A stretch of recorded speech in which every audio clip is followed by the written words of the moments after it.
First, I'd like to draw your attention to the information that you have in your packet. I want to begin by thanking our committee chairs once again for allowing us the opportunity today to honor those who have served and sacrificed. By now, many of you probably know that on June 30th, officers in Floyd County attempted to serve paperwork upon a resident of Allen, Kentucky. When officers arrived, the subject barricaded himself inside of the home and opened fire. As officers at the scene called for help with shots fired, our neighboring law enforcement communities answered the call. This standoff lasted for hours, and unfortunately, during that exchange of gunfire, 3 career police officers were fatally wounded alongside a service dog, while several others were shot and injured. Today, I have at the table with me Floyd County Sheriff's Deputy Kevin Thacker and the Deputy Chief of Police for the City of Prestonsburg, Ross Shurtleff. We are also joined today by Floyd County Judge Executive Robbie Williams and Constable Gary Wolf, who will both be accepting tributes today in honor of those injured outside of these 2 departments. And actually, Mr. Wolf was our constable that was injured during the tragedy. He suffered an injury to his eyes. Senator Turner regrets that he's unable to join us today, but sends his condolences. He is the senator for our district. Today we're here to share the loss suffered by Floyd County and to pay tribute to our beloved fallen officers and those still recovering from life-changing injuries, and to also reinforce the value of our first responders and all those serving in public protection. These brave men were not just officers serving our community with over 50 years' experience in law enforcement combined. They were also fathers of children, both young and grown, sons serving as caretakers to elderly parents, and friends that you could always count on in a time of need. They were loved and valued in our community in more ways than one. Now I'd like to turn it over to Deputy Thacker and Deputy Shurtleff, who will begin by telling their stories. My name's Kevin Thacker. I'm employed with the Floyd County Sheriff's Office. I've been there. Sorry. My name is Kevin Thacker. I'm employed by the Floyd County Sheriff's Office. I've been there about 8 years. William Petrie, I've known him for over 20 years. I worked EMS prior to law enforcement. Petrie had spent 15 years with the Kentucky State Police. He was a detective there. He was also the public affairs officer at Post 9 in Pikeville. Before that, he spent 14 years with the Prestonsburg Police Department.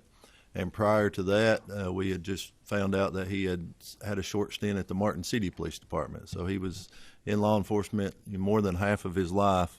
Everybody knows Petrie's resume. They know what a good police officer he was, and he was an idol to our office. He knew way more than any of the rest of us, but he never let you know that. But the most important thing about Petrie, he was a family man. He leaves behind his wife Sherry. They have been together 25 years. He has an 18-year-old son, Chase, that just graduated high school and has a very bright future ahead of him. He was in the early college program in Floyd County with the community college system, so he already has an associate's degree. He actually graduated college before he graduated high school. So he's going on to Alice Lloyd College, where he will be on the golf team, which is something that him and Petrie shared together. Petrie was also very proud of his daughter Courtney and the grandchildren, the children that she had. They referred to him as Pap. So he was a police officer, and everybody saw him in the community as that. But more importantly, he was a family man, and he bragged on his family all the time. He bragged on Courtney and Chase, and talked about his wife a lot. She was in the court system, so we all knew her also, and she just recently retired. And you know what a lot of people don't realize about Petrie is he retired as a Kentucky State Trooper, and he missed being a police officer.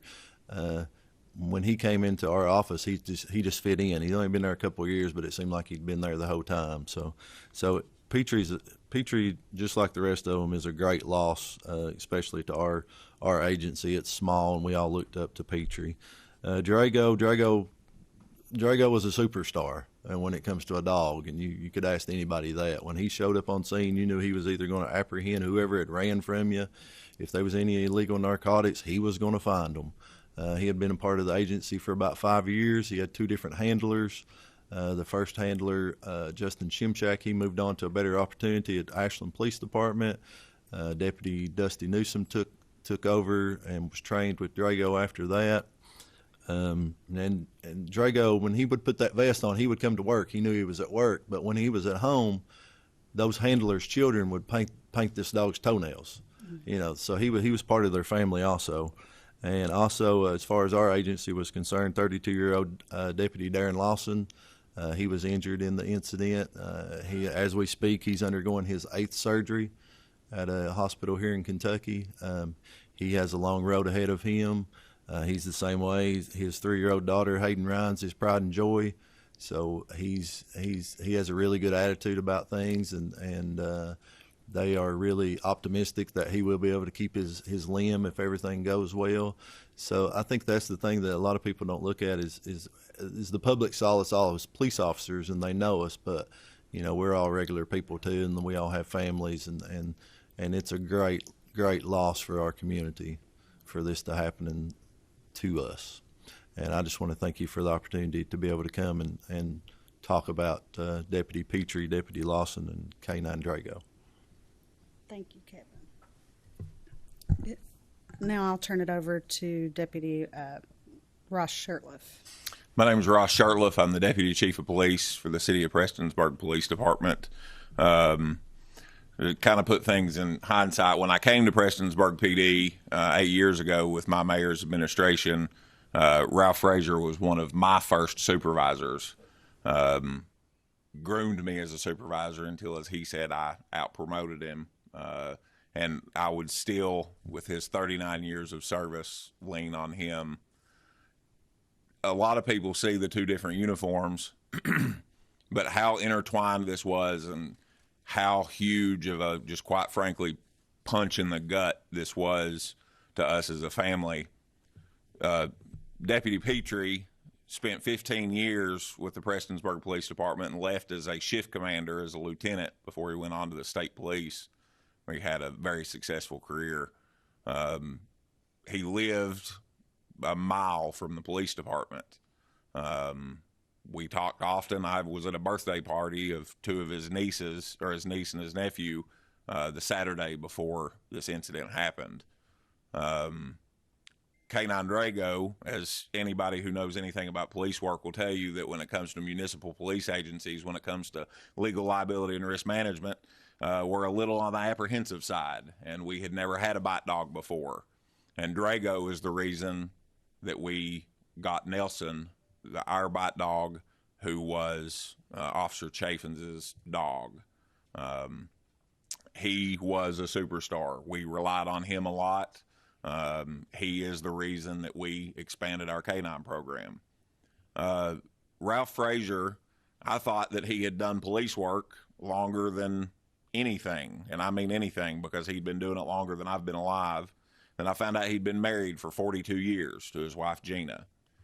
And he carried the burden, which he wouldn't call it a burden, of taking care of Mommy, as we all passionately refer to her, his mother, Jean, who lived with him and he and his wife cared for.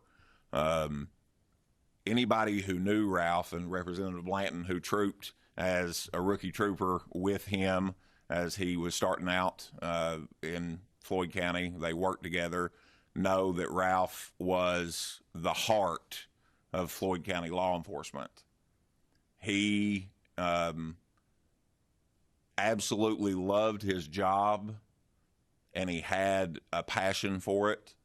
About 3 years ago, he almost hung it up and said, I'm done. Finally, I'm done, with nearly 40 years on. And then the school resource officer position opened, and he said, well, I'll give it a try. And he went to the high school, and he wasn't just a school resource officer. I've got a picture of him in a hairnet serving lunch. He was a custodian, he was a counselor, he was a friend. He was leaned on by the kids at Prestonsburg High School. And every morning before he walked out the door with his cup of coffee and his Pall Mall Menthol 100 in his hand, he'd say, "Mommy, I gotta go check on my kids." And you absolutely did not cross his path when it came to those kids at Prestonsburg High School. And he found a new life in his career 39 years into it and had no plans of giving that up. So much so that he got promoted to a commander's position, the rank of captain, a week before he got killed, to command the Special Operations Division, to handle the K-9 services, investigations, and the entire school resource officer project. He absolutely loved what he did, and he knew what he was doing the day that he died. And that helps me cope a little bit, because he went into those first two officers that came as backup, who you couldn't make 3 years experience between both of them, and he went straight to them. And he did not go down without a fight. And he was at peace with it. And then on the complete other end of the spectrum, we've got Officer Jake Chaffins, who everybody passionately referred to as Jake. Everything has showed Jacob, but those who knew him called him Jake. A lot of people have asked him being a canine handler with just 3 years on. But anybody who knows Jake knows that he doesn't just show up, he shows out. He was good, and he knew it. Everything he set his mind to, he wanted to be a police officer, and he would not quit until he got hired. And then he wanted to be a canine handler, and he would not quit until he got a dog, and he'd had Nelson just 9 months.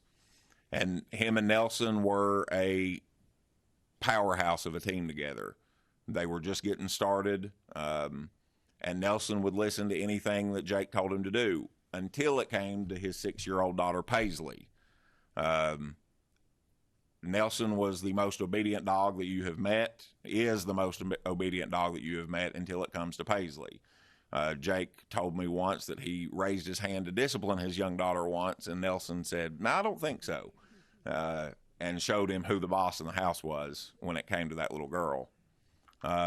He leaves her and his wife, Savannah, of 10 years behind, and they are absolutely reeling, as you can imagine, and it's just now starting to set in to Paisley that Daddy's not coming home.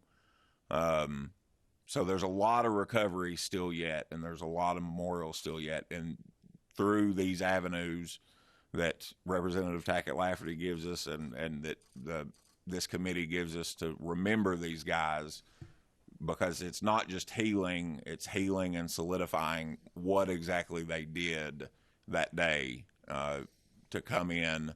And for somebody, the event that led to this, they had never met before, and they would never see again after that investigation was concluded, in most cases, laid down their lives, got shot and killed, and died for. And that is a huge sacrifice. Thank you. Thank you. Excuse me, Representative Blanton. Thank you, Mr. Chairman. You want to let them finish first? and then Okay, I'll- we'll do that. Go Thank right you. ahead. Finish. No, you go right ahead. Thank you, Mr. Chairman. I just want to thank Deputy Thacker, Deputy Chief Shurtleff. Also with us is County Judge Executive Robbie Williams from Floyd County, and Constable Gary Wolf. Gary was also one of the first in law enforcement that I met in Floyd County when I came out as a trooper, where I started. Gary was injured up there that day. He was there. He was a deputy back when I first came to Floyd County. And got to know Ralph very well. We've eaten many meals together over the years. As a matter of fact, I ran into Deputy Petrie just a few days prior to this happening, and he was out with his wife and son going out to dinner. So these are people that I worked with and I knew personally. I want to thank the deputy and deputy chief today, because they've painted a picture to you, I hope, that you've seen, with the things that we've incurred in our family, and I call those in law enforcement, our family, over the last couple of years of all the negative connotations that's been placed upon them. But today, you've heard the sacrifices of men who have, who are husbands, who are sons, who serve their communities well, who place service above their own selves, and in this case, their own life. But they're good human community members. They're people just like everybody else, regardless of the negative and all the hate-filled things that we hear about them. This tragedy struck a small community in eastern Kentucky, and it goes to show that it can strike anywhere. I don't recall in my career, and I think we have to probably go back 100 years, that we've had this many officers shot in any single incident in the Commonwealth of Kentucky. But this one involved a sheriff's department, a police department, the Kentucky State Police, a constable, and even an EMS personnel that was shot. When they're saying injured, folks, let's understand they were shot. Viciously ambushed and shot by someone. These men placed serving the community above their own lives. And we owe it to them to honor them, to pay them respect and homage that they deserve. It's because men and women that have the servant's heart that does the job of law enforcement, whether it's here or anywhere in this country, they have a servant's heart, and they do so out of a passion for serving others. Not like all the negativity we hear painted about them. Every situation that they encounter, or nearly every situation that they encounter, could turn out just the way this has. And they always have to be on guard and prepared. Now, we like to sit back and we like to armchair quarterback our law enforcement. We like to sit back and we like to see everything on video, and we want to say, oh, I would have done this and I would have done that. Well, let me tell you something. You don't know what you would have done until you're in that split-second decision. You got to see the scene that they went to. It was a death tunnel. And when you made that turn with that cruiser down that street, you were in a death tunnel, because I've seen it. There was no tactical way to appropriately go about it just by the lay of the land. But you know what? The fellow police officers went in, they drove into those scenes, and they helped to bring this to an end. It could have ended much worse, but it's still a tragedy the way it ended. So today we owe these men that gave the ultimate sacrifice, their life. We owe them and we owe their families. It's one of the reasons I was pushing so hard a few years ago over the benefits, the line of duty death benefits for our police in this Commonwealth. You think that Officer Chaffins especially, because he had a very young wife. Prior to that, she would have only got 25%. Now she gets 75%.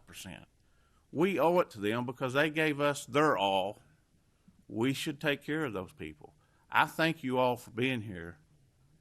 The hardest thing for me that night, second only to the loss of friends, was that I couldn't come be with you because I wanted to. I was on my phone all night that night, keeping up with everything that was going on that scene. I thank you for your service. I thank you for what you do. Gary, I thank you that you've been in it as many years as you have, and as long as you enjoy it, stay in it, because it's an honored profession. I don't care what anybody says. I don't care what the national groups want to publish and put out there. You're good men and women that do a tough job that has to make split-second life and death decisions, and I stand with you. Thank you. Thank you. Representative Rafferty, continue. Laferty. Mr. Chair, I have brought today citations in memoriam from the House of Representatives that we have framed to give to the officers' families and the deputies and the officers have agreed to kind of take those to the families for us. I would just like to say that I'd like to distribute these at the end to everyone, but I'd like to first ask and see if Gary or Robbie, would you all like to say anything before we? No, I think Okay. about everything to be said. Thank you. I just they are here to accept these tributes, but I want to say that obviously this presentation is not to belittle at all the mental stress that these officers are going to be facing, the entire police department, and not just the Floyd County Police Department, and not just the Prestonsburg City Police Department, but we had Pikeville, Ashland, state troopers. We had ATF, Ashland. They made the call, and so many showed up. And I'd like to also thank you because the bill that we actually presented in this committee last session, which I'm pretty sure was co-sponsored by almost everyone in here, which provides up to 48 hours optional leave for first responders who are involved in tragic accidents or tragedies such as this. In the future, this 48 hours will be available to those officers, such as the Sheriff's Department and the City Police Department, that don't have paid leave when it comes to trying to take care of their mental health when a tragedy like this occurs. So I just really want to thank you for this platform and the opportunity to recognize our fallen officers and those who are still struggling. I did want to mention just a few more names because they were not able to make it today, but he did mention that our emergency management 911 director, Joe Reynolds, also suffered an eye injury, a severe eye injury. I think Deputy Thacker advised me that he's lost his eye. He's lost vision in his eye. We also had a trooper, Bill Ball, who was shot at the time in the back. Fortunately, his vest absorbed the bullet, so I believe he may have been taken to the hospital but was treated and released, fortunately. But this was a really dangerous time, and like I've said to a lot of people, as Representative Blanton said, we do come from a small town, but we do have a big sense of community, and we appreciate you letting us show that today. So at this time, if you don't care, I'd like to present some of the citations and the challenge coins. I'm going to give citations and memorial from the House of Representatives to the fallen officers' families, including the K-9 Drago. And I'm also giving the committee's challenge coins to the officers who were injured. So if I could just ask Ross, if you could accept Captain Ralph Frazier and Officer Jacob Chaffins. And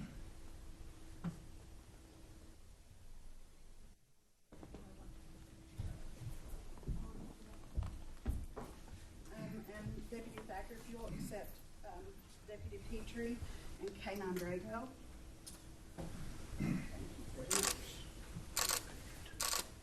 Judge, if you... I'm gonna get a picture of that. You with them. Oh, and also, I'm sorry, this challenge coin is for Right here, smile, Deputy Lawson, who is currently in the hospital. There you go. Yes, sir.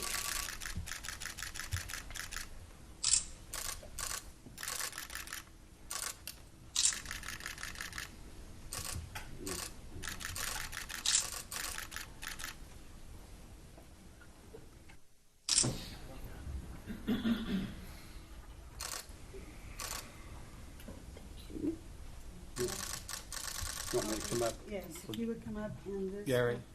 this will be for Joe. Oh, And Gary, this is for you, sir.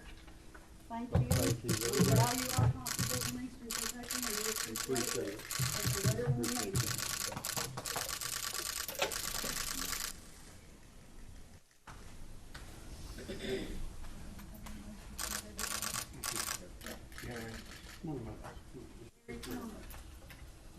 Pull them up.